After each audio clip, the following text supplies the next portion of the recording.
In front of 20 people without any prior notice or confidential discussion, my father-in-law, Gareth Holloway, publicly stated that I, Callum Briggs, aged 54, have become too old to be useful, and it's time to bring in a younger replacement who can keep pace.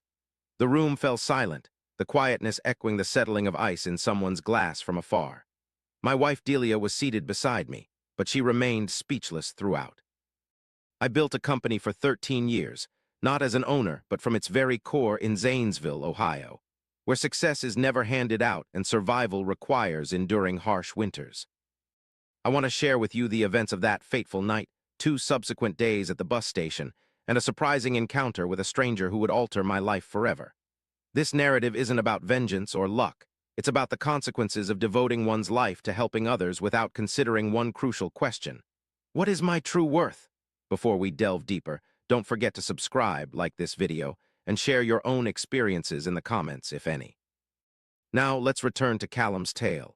To truly comprehend that New Year's Eve dinner, you must rewind 13 years to when I first crossed paths with Gareth Holloway in 2011. 41 years old, I had recently been part of a freight company's management in Columbus that ceased operations after a series of unprofitable contracts and an ill-timed merger. As the last man standing when the company sank, I was now seeking employment at Gareth Holloway's logistics and warehousing firm, Holloway Distribution, headquartered in Zanesville.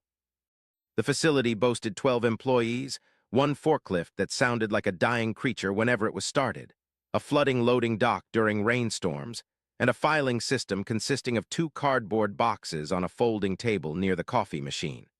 This wasn't an encounter with someone touting a successful resume. I was well aware of the challenges in managing operations. As a man who had endured a setback and gleaned more insights than any business school curriculum, I arrived. Gareth recruited me as operations manager at a salary that was somewhat painful yet acceptable. My first act was not symbolic. I directly contacted the mechanic to repair the forklift. I stood by him while he worked, learning the root cause of the issue to prevent future incidents. This trait, whether admired or resented by Gareth, depended on the year. I didn't shy away from problems. Instead, I sought them out first. In less than a year and a half, I reorganized the loading schedule, eradicating the 3-hour idle period every Tuesday and Thursday afternoon in that warehouse. I secured 2 new agreements with local manufacturers requiring dependable regional distribution. I employed 4 individuals, trained them myself, and transformed an unsealed, flooding loading dock into a secure operation by locating a contractor through my personal network who was seeking work, and completed the job at 40% less than any other quote given to Gareth.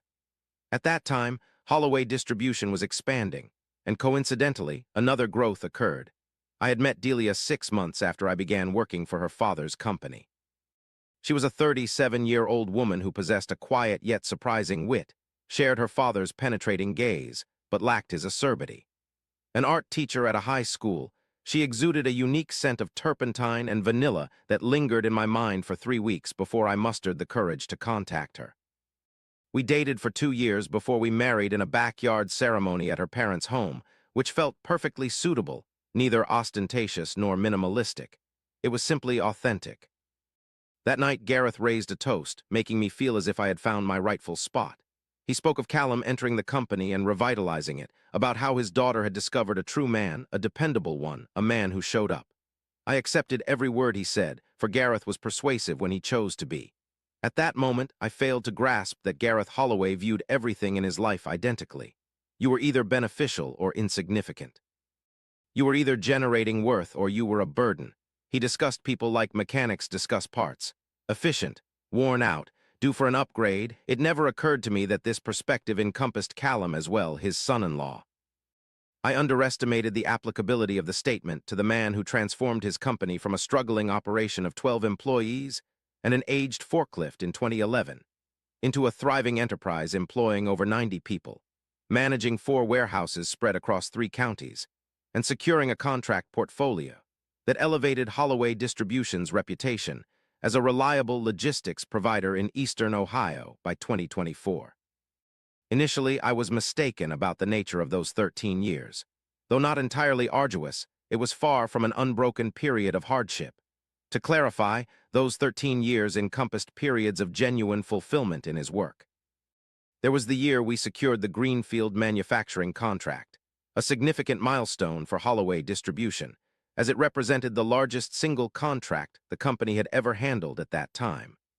I recall returning home that night to find Delia waiting up with a bottle of wine she had saved for a special occasion. We stayed on our house's back porch till 2 a.m., chatting about various topics, and I felt like a craftsman who had constructed something solid. Among the workers I employed and trained, some turned out to be truly proficient.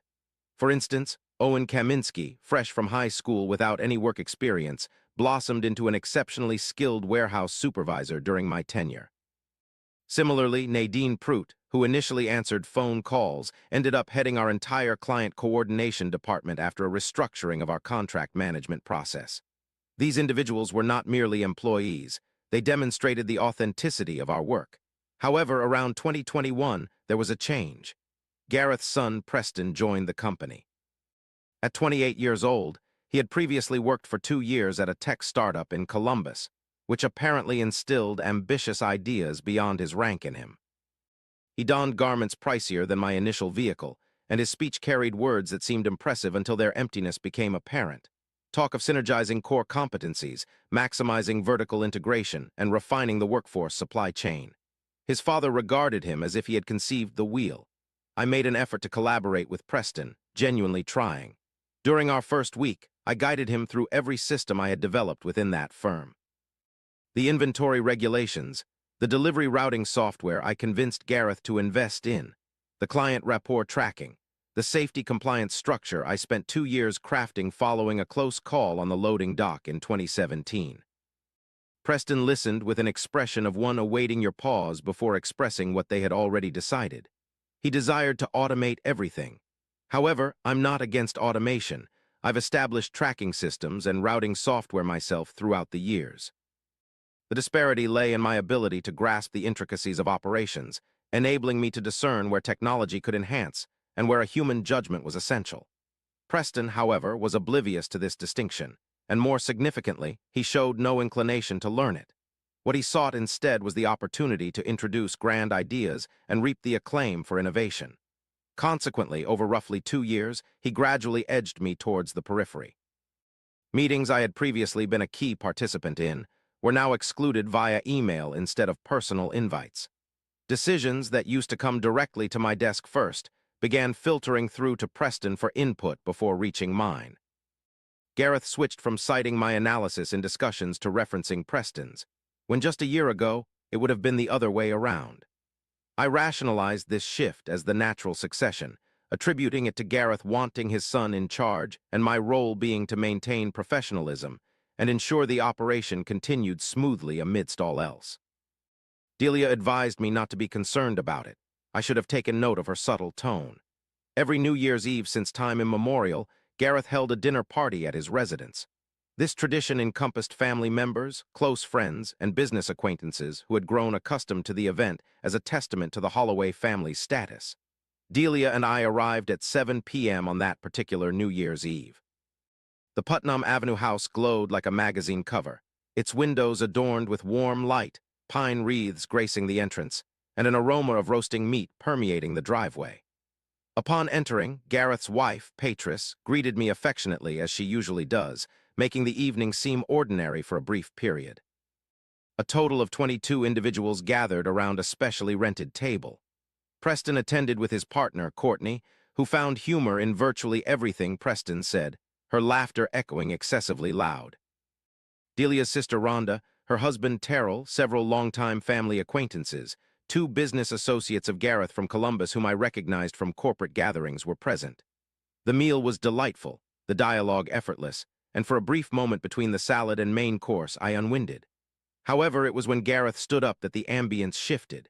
He didn't strike a glass or request attention, yet simply rising caused an unexpected silence. Like rooms do when a man with a particular commanding presence chooses to speak, the room fell quiet. He discussed the year's progress, the company's expansion, and highlighted Preston's achievements, explaining in depth. I noticed the same warmth in his tone that he once used when speaking about me. Lastly, he stated, "I believe we all acknowledge that companies need to evolve. The individuals who establish them aren't always equipped with the skills required to bring them to the next stage. He acknowledged it wasn't their fault, merely a consequence of progress. His eyes locked with mine. Callum, you've spent 13 years here producing quality work, yet I believe we can agree that it's past due to welcome someone more adept in modern skills, someone capable of guiding this company towards its future, someone who is younger. In essence, you're no longer a valuable asset at this juncture. He chuckled, and there was no dissent. Preston stared at his food with a hidden smile, while Delia focused on the centerpiece. I remained quiet for quite some time, my silence becoming a powerful message. Eventually, I spoke. I acknowledge the 13 years, Gareth. I placed my napkin on the table, moved my chair back, requested the bathroom, and stood before Gareth Holloway's guest bathroom mirror for approximately 4 minutes. 54 years old, lines now etched around eyes, once absent in 2011, grays at the temples, a face that bore witness to journeys, experiences, and battles without faltering. Too old for utility. I drove home solitarily. Delia texted me 20 minutes later, choosing to stay with her parents overnight because she preferred postponing our discussion when emotions ran high. This message conveyed everything necessary about the nature of our impending conversation. Insomnia was my companion that night. Seated at the kitchen table in the Ohio residence I'd inhabited for a decade, I engaged in the kind of introspection men seldom undertake until they are shattered. 13 years. I had devoted those years to Gareth Holloway, years during which I offered my most productive and skilled labor in my professional life. I expanded his business sixfold in terms of revenue. My creations were not short-lived, but designed to endure for decades. 1, I nurtured individuals who are now competent professionals due to someone's previous investment in them. Yet, it was at a New Year's Eve dinner party where my dismissal was announced before an audience of 20 people. The other aspect of my life that was challenging was my marriage. I pondered on Delia's actions at the table's centerpiece, her text messages instead of accompanying me to the car, and how she had been gradually distancing herself for a prolonged period. I struggled to recall when I last genuinely inquired about her well-being or engaged in meaningful dialogue beyond topics such as house matters, her parents, or holiday plans. Caught up in my pursuit of being valuable to Gareth's firm, I had neglected to attend to my own life. The following day, Delia returned home and we had the talk. It wasn't an argument. That, ironically, was more distressing. 2, after training people who are now proficient professionals due to someone giving them time, I found myself let go at a New Year's Eve dinner gathering with 20 witnesses. My marriage, however, was my struggle. I reflected on Delia's behavior during the party, her silence instead of joining me in the car, and how she had seemed distant for an extended period. Struggling to remember when we last spoke candidly about anything other than house issues or family matters, I realized that I had been so engrossed in benefiting Gareth's company that I had disregarded my personal life. The next day, Delia arrived home and we held a discussion. It wasn't an argument, but that made it worse. 3, I had fostered individuals who have become talented professionals thanks to someone taking the time to guide them, only to find myself publicly dismissed at a New Year's Eve gathering with 20 spectators. My marriage was what gave me trouble, though. I reminisced on Delia's demeanor during the party, her lack of response when leaving the car, and how she had been withdrawing from me for longer than I desired. Struggling to recollect when our last heart-to-heart conversation took place outside of discussions about the house or family obligations, I understood that my dedication to serving Gareth's company had resulted in neglecting my personal life. The following morning, Delia returned home, and we shared words. It was not a quarrel, but that added to my distress. The discussion was quiet, weary, and long-awaited, a conversation accumulated over years that arrived without the strength left for passion. She confessed her love for me, then admitted she wasn't certain about her feelings towards me anymore. She disclosed that she had felt unseen for years, not knowing how to convey it to me. She suggested some separation might be beneficial for both of us. Though she didn't utter the word divorce, its presence was palpable throughout our conversation. That afternoon, I packed a suitcase. Not because Delia asked me to depart, she didn't. I packed because I had to relocate. Remaining in that home, in a life that had been gradually emptying itself for years without my realization, felt unbearable. I moved to a motel on Maple Street, which charged $58 per night and reeked of industrial carpet cleaner. And there, on the edge of the bed, I grappled with what was to follow. 2 days following New Year's Day, I found myself at the Greyhound station on Linden Avenue, uncertain of my destination. I had scrutinized bus schedules, an action often undertaken when one desires to appear productive despite lacking a clear plan. Potential destinations ranged from Columbus and Pittsburgh to some place entirely unfamiliar, devoid of any personal connections. A place where I could momentarily be a stranger, pondering the essence of Callum Briggs beyond professional titles, marital status, and the persona shaped within another's corporate realm. The station was largely deserted. A man slumbering on 3 plastic chairs with a rolling suitcase, a young woman engrossed in her phone at the ticket counter, and 2 adolescents engaged in hushed disagreement near the vending machines. I found myself seated on a bench adjacent to a distant wall, sipping from a coffee procured from a vending machine more symbolic than satisfying in taste. For an extended period, I remained motionless without any specific purpose. It was then she occupied the space next to me. Approximately her age ranged between 26 and 27, with dark hair neatly tied back. She donned a thick winter coat and carried a canvas bag adorned with a logo unfamiliar to me. Her appearance hinted at someone accustomed to lengthy travel. As people do in waiting areas, she cast an indifferent, unintrusive gaze upon me. Upon second glance, she posed the question, "Are you all right?" Her query lacked the softness and worry usually associated with such a question. Instead, it seemed a genuine inquiry. In response to her straightforwardness, I divulged all my secrets. "Not especially," was my reply. The simple act of directly asking broke down every barrier I had built around me. 13 years the dinner event, Gareth rising with his champagne, convinced I was outdated. Delia and the table centerpiece, a hushed discussion in the kitchen. The motel on Maple Street, the bus station. She listened intently, something young people seldom do, fully engaged, not glancing at her phone, waiting for her chance to speak. Once finished, she fell silent momentarily. "May I ask you a question?" she inquired. "Of course." "Your company, the systems, the contracts, the 90 employees. Were they already present before your arrival?" "No," I replied.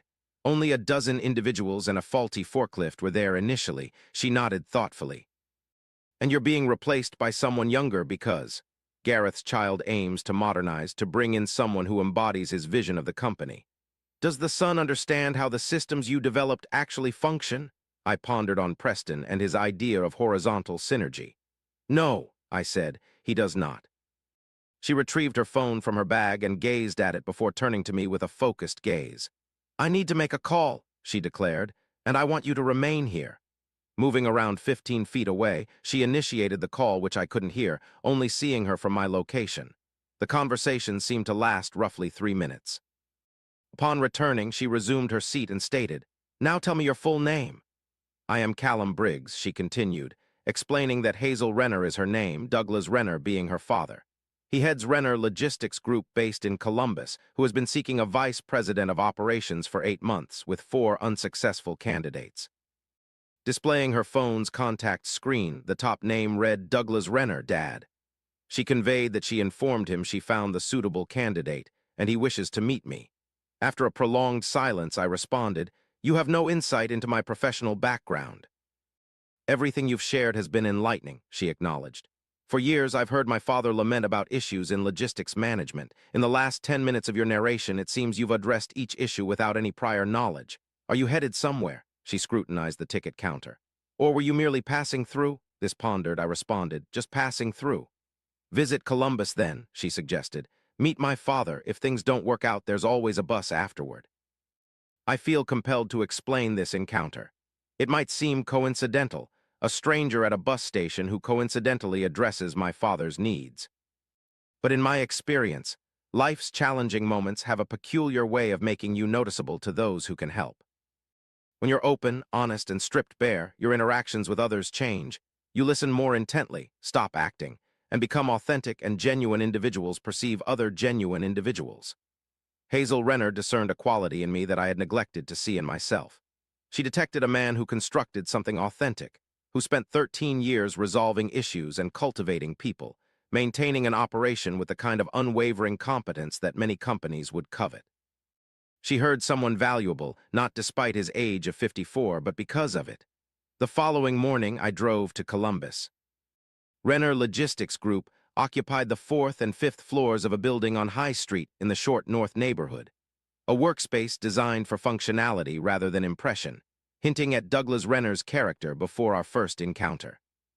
61 years old, with a firm handshake and penetrating gaze, he declared that his daughter contacted him from a bus station, revealing his VP of operations. An unusual action for her, I commented. She's direct, you said. She's the most astute individual in any setting she enters, Douglas replied. Serving on my board since she was 25, her call about you implies serious attention to our meeting. We conversed for 2.5 hours. He learned about Holloway distribution, details of the systems I established, contracts I secured, and my endeavor to foster a positive culture within an operation where efficiency might have been prioritized over people and productivity. His questions were insightful. You challenged some of my statements, causing me to reconsider my responses. At one instance, you slid a paper with a figure on it across the desk, a salary offer that was 40% more than Gareth Holloway had been paying me. The number made me think about New Year's Eve, about Gareth's assurance of my obsolescence, about Preston's expression when looking at his plate with a small smile. There's something I must be open about, I said. Douglas raised an eyebrow. I find myself in a complex personal predicament. My marriage might not endure the past 2 weeks. I'm currently residing in a motel in Zanesville. I came to this bus station since I didn't know how else to spend my time. I wanted you to be aware of this before making any decisions, as I believe you deserve an honest account of the person you are considering for employment. Douglas examined me for a lengthy moment. What kind of employee have you hired so far? He inquired. All the individuals I employed had immaculate resumes, impressive references, and seemingly problem-free lives. However, each of them crumbled under pressure when faced with challenges, as they lacked experience in overcoming difficulties. He leaned closer. The man who confessed his life's disarray at a bus station and then persisted for 2.5 hours, revealing precisely why his previous employer made an error in dismissing him, is the type of person I desire managing my operations. That night, I returned to Zanesville with a job offer in hand. The following weeks were not simple. I want to be truthful here, as this story would be falsified if I omitted the challenging part. Delia and I had serious talks, ones that happened because we were both anxious about what other options might exist.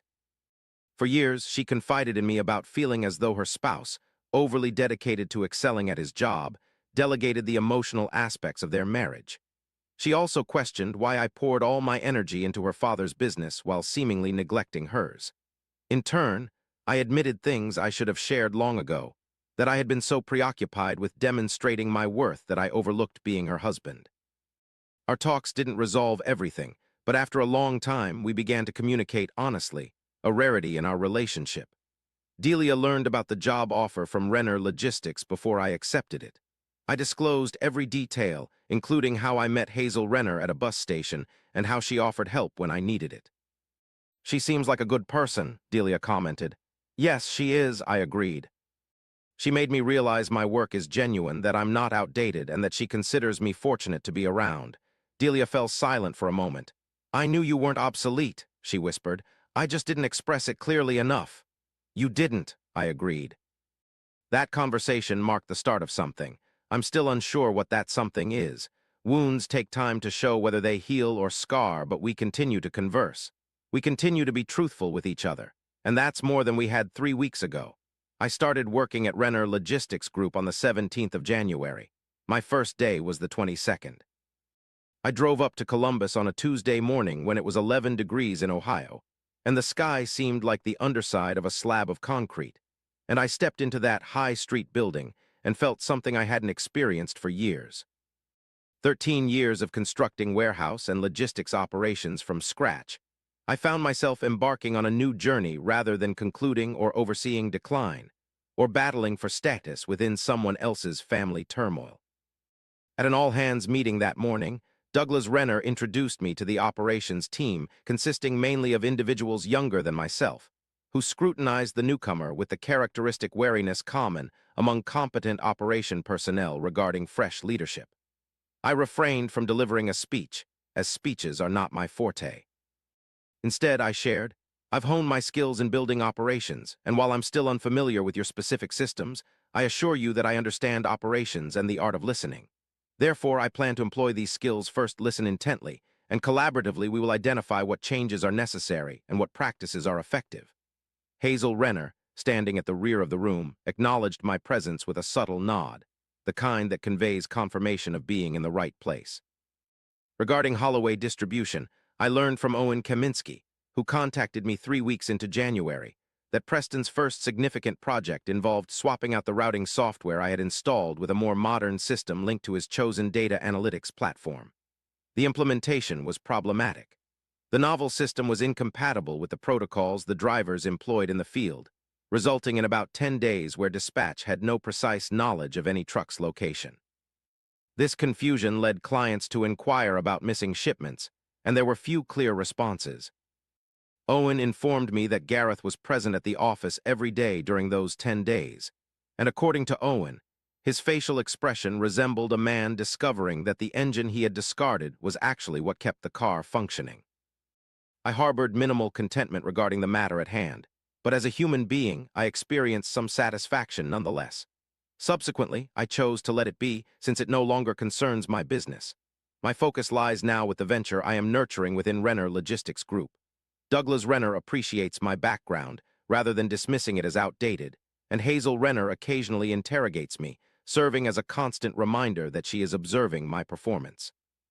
The team I manage comprises 26 individuals who are intelligent, driven, and deserving of leadership that takes an active role. There's one more detail I'd like to share. Approximately 3 weeks into my new position, Gareth contacted me, a number I was not familiar with. I nearly let the call go unanswered. It was indeed Gareth. He did not express remorse explicitly.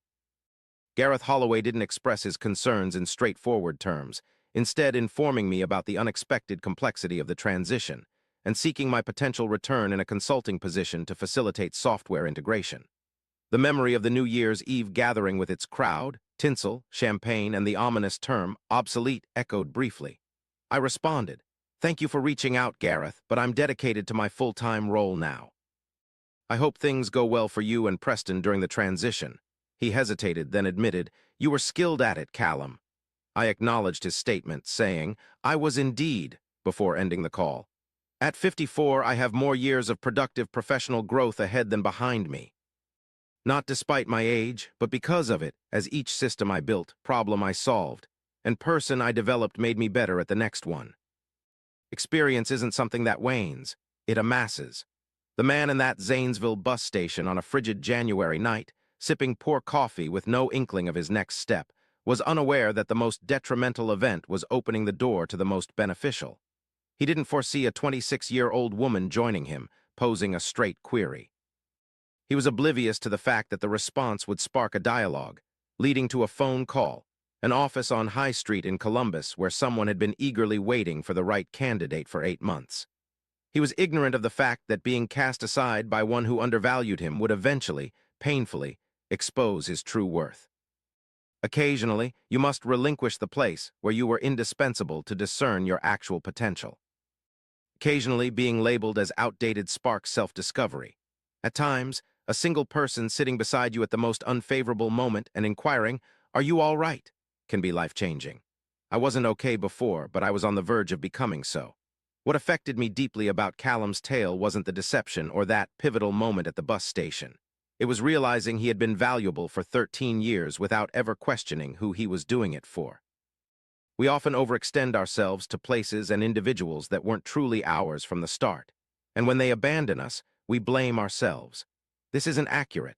Sometimes being cast aside is merely the universe's method of guiding you towards someone who truly values your worth. Leave a comment below. Have you ever offered your best to someone who failed to recognize it? I read each one thoroughly. If this narrative resonated with you, subscribe. More are coming every week.